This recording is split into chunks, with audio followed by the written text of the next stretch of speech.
Hello and welcome to Spectrum TV News at 4. I am Francis Oyima Edet, coming to you live from here, the capital city of Akwa Ibom State. Let's take a look at the headlines. Federal government to reintroduce national tax amnesty. NBTE clarifies skills not degrees slogan. Plus, Putin signs decree forcing paramilitary fighters to swear oath. We will bring you details of these stories and more in a moment.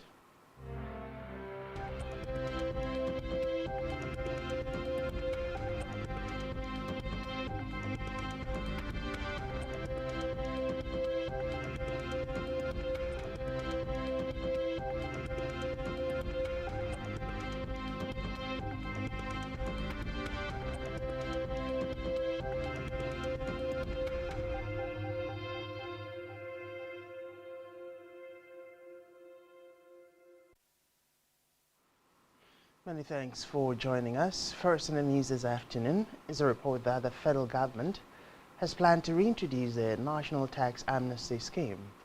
In a statement signed by the Director of Price and Public Relations of the Ministry of Finance, Stephen Kalebi, the tax amnesty scheme offers a time-limited opportunity for taxpayers to regularize their tax status relating to previous tax periods and pay the taxes due with certain benefits. Also in the statement, the Minister of Finance and the Coordinating Minister of the Economy, Wale Edo, assured Nigerians that better days are ahead with the implementation of the renewed herb agenda of President Bola Tinubu.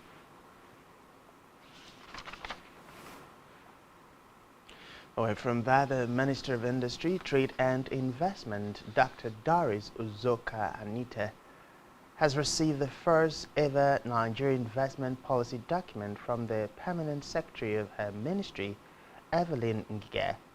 Anita said that the policy, which was approved for implementation on May 10, 2023, is aimed at giving investors more comfort and attracting more investment into the country before they boost the economy. The minister also said that the investment policy primarily focuses on investment, promotion, and facilitation, as well as sustainable economic development. According to the ministry, the policy formulation is assisted by the United Nations Conference on Trade and Development, UNCTAD, as a technical partner.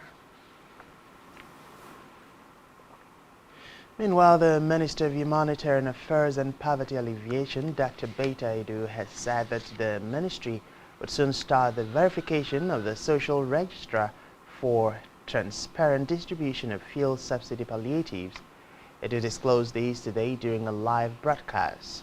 She noted that the ministry would soon commence the distribution of the palliatives, saying poverty alleviation is paramount to President Bola Ahmed Tinubu's administration. The humanitarian minister added that the government would provide jobs to alleviate poverty in the country. Recall that the minister, upon assumption of office, pledged commitment to lifting 133 million Nigerians out of poverty. In a separate development, the Nigerian Navy has set ablaze an arrested vessel MV Cecilia with about 350,000 liters of stolen automated gas oil, also known as diesel, in Woji, Obiapo local government area of Rivers State. The Commander of Operation Delta Save, Rear Admiral Olusegun Ferrara, represented by the Maritime Component Commander of the Joint Task Force JTF for Operation Delta Save, South-South Navy Commodore Adedokun Siyabaid, conducted newsmen around the arrested vessel. Ferreira said the vessel, which has not been in use for 2 years, serves as a storage tank for illegally refined product. He said that as part of efforts to fulfill the mandate of Operation Delta Safe, the Commander JTF Southside of OPDS directed the Nigerian Navy ships NNS Pathfinder based on credible intelligence to conduct a covert operation in the area, which led to the arrest. In education, the Executive Secretary, National Board for Technical Education (NBTE), Professor Idris Balaje, says the board's slogan, "Skills, not degrees," is not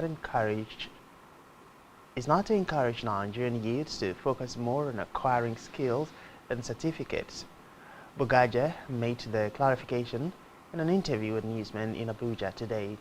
He said that the clarification became necessary following public misconception that the NBTE was discrediting university certificates in favor of technical and vocational education and training. Secretary urged Nigerian youths to focus on skills training to acquire skills qualifications irrespective of the type of degree or higher diploma they have.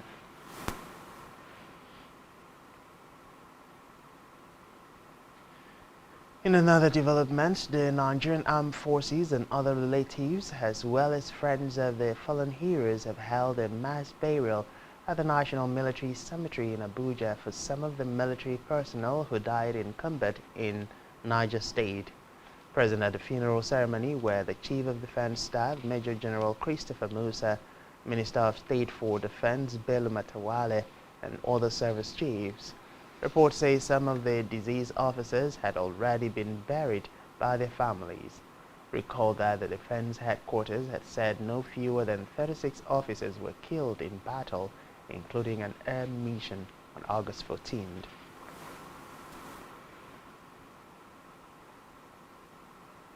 In a separate development, the authorities at the Nnamdi Azikiwe University, Awka, have officially removed lecturers indicted of sexual harassment from their various official positions at the institution. This was disclosed in a press statement issued today by Dr. Emmanuel Ojukwu, Special Advisor in Public Relations and Special Duties to the Vice Chancellor of the institution, Professor Charles Esimone. Although in the statement Ojukwu did not mention the names of the indicted officials, he said there is an ongoing investigation concerning alleged sexual harassment by some lecturers, while insisting that there was no protest at the institution. Back here, Akwa Ibom State Governor Pastor Omoyner has ordered for a fact-finding report on the activities as well as the immediate relocation of Golden Tripod Limited (GTL), a factory located along Ikarekpene Road in Uyo, to the Ibo Industrial Park in Itu local government area. Governor Eno who gave the order while flagging off the construction of a 2.2 kilometers Tabernacle Road and its environs with a 0.97 kilometers underground outfall drain in the Uyo local government area, said the report, which is to be done by the State Commissioner for Environment and his internal security counterpart, should be completed within 48 hours. According to him, the relocation became necessary following reports that the emission from the factory poses a health challenge to the residents of the area, stating that the government has invested a lot